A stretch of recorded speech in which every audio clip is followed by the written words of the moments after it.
What's up everybody? Welcome back to another video. In this one, I'm going to show you how I'm going to take this wall and I'm going to add an exterior door to it. First things first is I got to remove all this cedar siding that I have here. You can kind of see here, I've already removed some of it on this side. And this is temporary. I'm going to eventually reside the whole house, but this is just to kind of keep that water out for now. So what I'm going to do is start removing all the pieces all the way up, remove that window out of the way, and then I have my dimension of where exactly I want this door to be. That way it doesn't conflict with any of the interior finishes, meaning the cabinets or the fridge. So let's start working on that. Let's get to it. Let's go.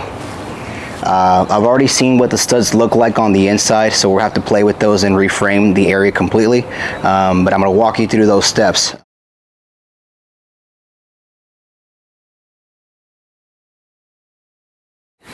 Okay, so let's take a look at the existing framing. You can tell it's been jerry-rigged for who knows how long. I mean, this house was built in the 1930s, and so it's been added on, it's been modified who knows how many times, but you can tell there used to be a door here. There's two king studs right here. So what I'm going to do now is I'm going to leave those top pieces on. That's fine. I can actually slide a 2x4 in from below and then hammer it in place. So now what I'm going to do is remove the structure from this side going this way. That way I have a support added on every single time that I'm making adjustments or making structural changes to this area. So let's go ahead and do that. I'm going to start working this way and then adding a stud 16 inches on center going this way until I get to the new door opening, and then I'll frame out and I'll remove these pieces here.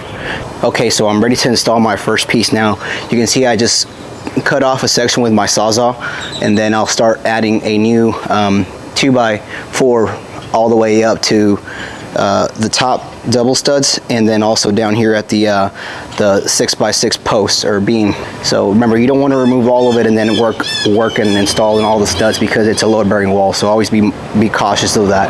So let's go ahead and add the first piece and then we'll keep working our way down.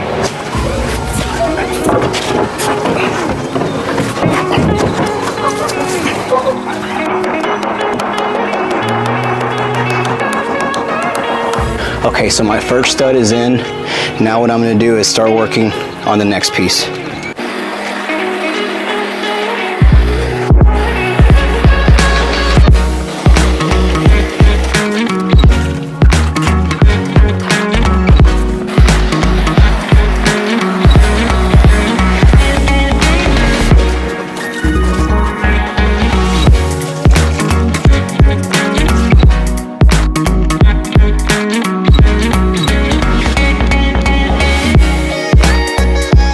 Okay, on to the next piece I gotta remove.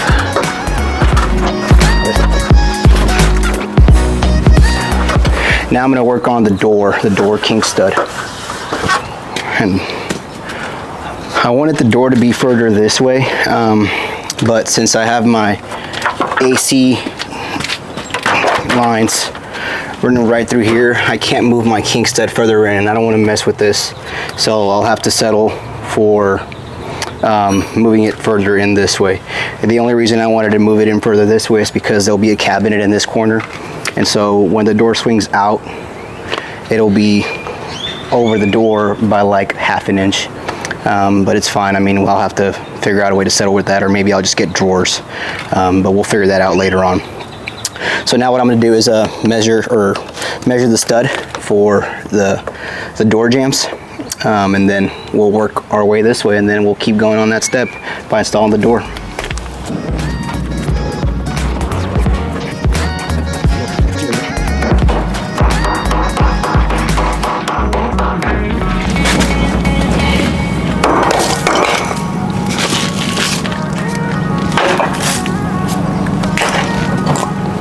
Get the hazards out of the way. So my rough opening is 34 and a half, which is right here, and then 3 inches that way is my stud location, and actually right there. So I'm good. Nice hitting. There you go. So now I'm gonna hammer that bad boy in. Okay, I'm gonna remove this last horrible piece. This one comes as well.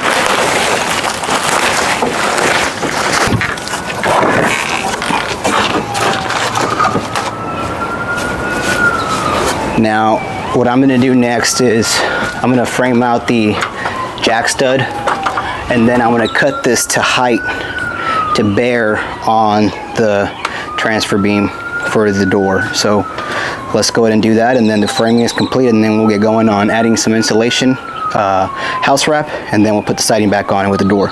Let's do that. Okay, so I have my little support base down. I just did these. Now what I'm gonna do is I'm gonna frame the interior jack stud onto this one and this one, and that's gonna be at 82 5/8. So I'm gonna cut those pieces to size and then run a header piece, and then we'll cut this one, and then that'll be the new door opening. So let's get going on that. Now on to the jack stud.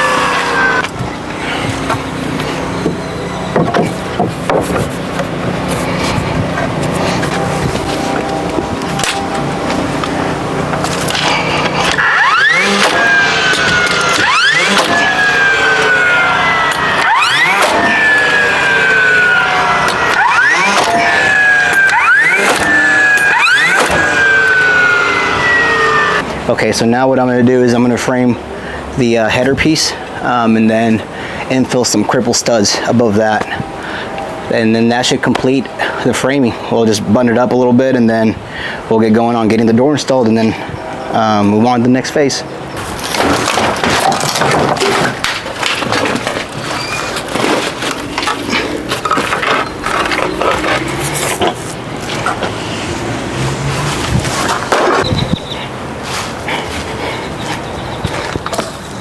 Hopefully it fits. Oops.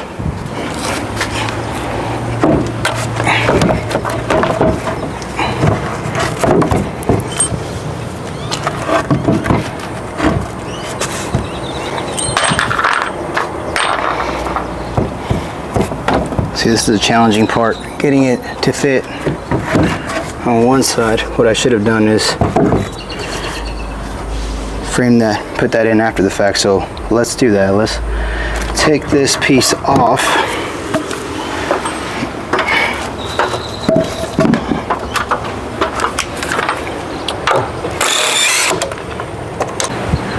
Okay, so I had to remove the jack stud out of the way just so I could get it in, and then that way this existing double stud that's right here above, acting as a cripple stud now, will be forced up and kind of you know, it's sturdier. So now that we have that, let's go ahead and nail some of these in place, and then we'll keep going on to the next step.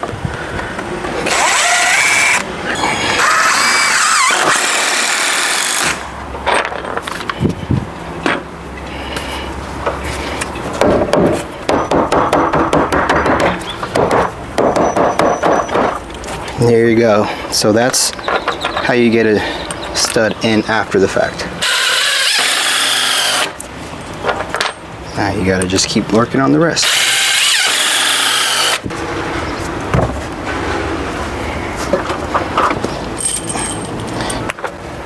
And you're probably wondering, how am I screwing the top? I'm actually going to screw the top from the attic space, so I'll just drill in some of these same screws from the top, and that'll give it enough bite when that's complete.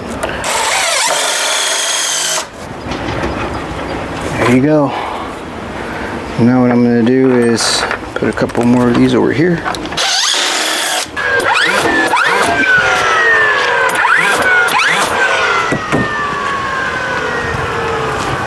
Okay, so now that the framing is complete, what I'm going to do now, if I need to add framing, I can do it from the inside. What I'm going to do now is add insulation, and then I'm going to add the house wrap, and then I'll waterproof around the door, and then we'll add the door. That'll be the last step, and then we'll do the obviously the siding. So let's get going on that.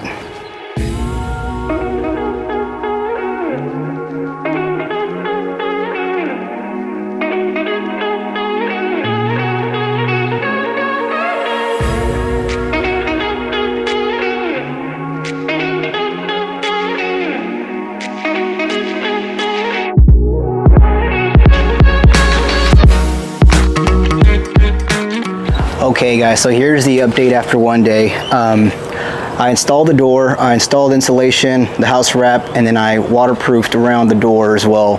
It rained out on me today, so I'm gonna go ahead and call it a day. But I'm gonna come back tomorrow and install the trim around the door and then infill the cedar picket siding. We're gonna go ahead and wrap this one up, and then we'll see you guys again tomorrow. What's up guys, so here we are back again on this same wall. Quick update, I've added the door. I've sealed all the way around the entire perimeter. What I'm going to do now is I'm going to go ahead and start the siding, but before I do that, I'm going to go ahead and essentially down here, I'm going to seal up some of these open gaps. That way air is not flowing up through the cavity, the wall cavity. Essentially, these old houses have what's called balloon framing, or they're built with balloon framing method. Essentially what that means is this does bypass the subfloor, and they go all the way down to the actual 8x8 or 6x6 that's going across here. And so you don't want any of the rodents or critters to come up to the wall. So I'm going to seal that up with some rigid insulation that I have here. And just going to cover up some of these gaps here all the way down, and then I'm going to seal it with some foam insulation. And after that, we'll go ahead and start the siding. But anyways, that's the progress. Let's go ahead and get going. Alright, so I've already insulated it. Now I'm going to just throw some boric acid in the wall cavity. This just helps, keeps the critters away.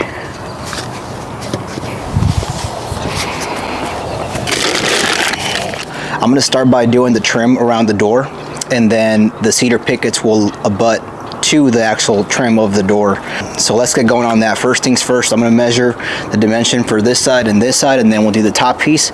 And then after the top piece is installed, I'm going to go ahead and provide a little drip edge on top of the door, and then waterproof that, and then we'll start the rest of the cedar pickets. So let's get going on that.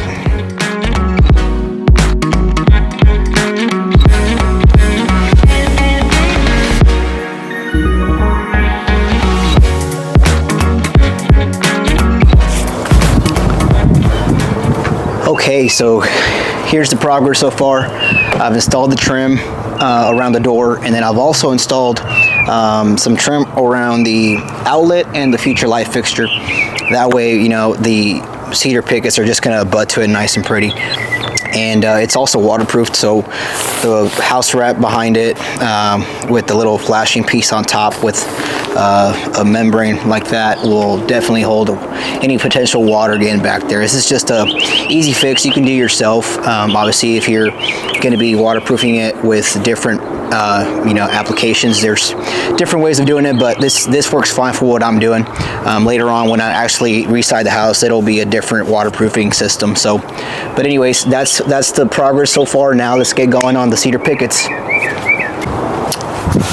One other thing to note, when you're doing framing like you saw me doing the early parts of this video, you want to make sure you're framing, you also have some bite on the side of the trim. You can't just have your king stud and then you assume that your siding is going to work just fine.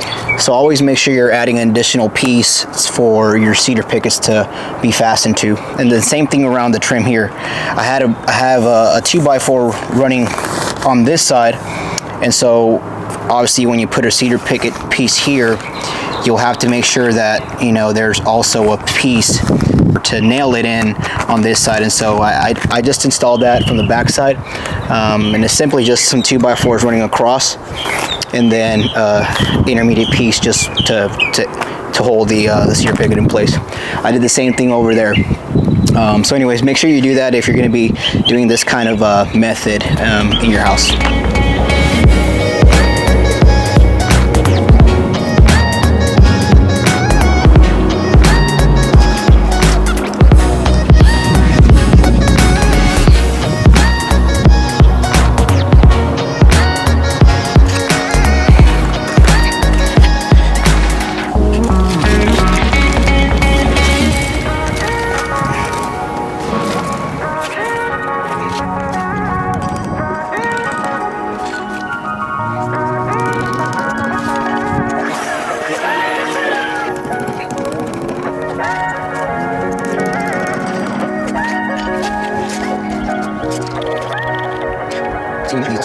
If you're going to be doing it yourself, obviously, One of the things to consider is don't force it in there. Leave at least 1/8 of an inch gap on each side. That way you can caulk it, and that's for expansion and contraction purposes. So as your house moves, this is going to move with it, and you want to make sure that caulking is there to fill in the gap.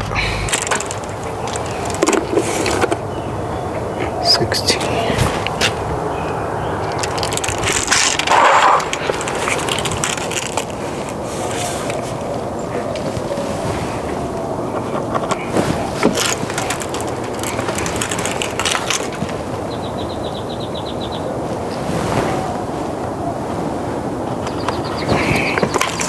See, what I'm doing here is I'm transferring the elevation of that cedar picket over to this side. That way it's consistent going all the way up. Again, you don't want to do that side and then do this side by measuring each one from the bottom, because then you'll definitely have a discrepancy at the top. So always just transfer your elevation over, and it's going to work out better. So that's what I'm doing.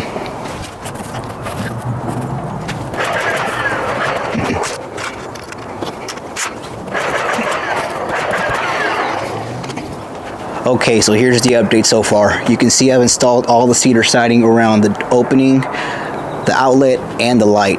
You can tell that I've got 4 more rows to go. I've already installed 2 rows with the cedar fence pickets, and once I put some paint on them, you won't even tell the difference of what's what. But yeah, that's the update so far. I'm gonna go ahead and finish up those last 4 rows, and then we'll put some caulk on it, and then wait for it to dry, and then we'll paint it, and then yeah, that'll wrap this one up. So we'll see you guys again next time.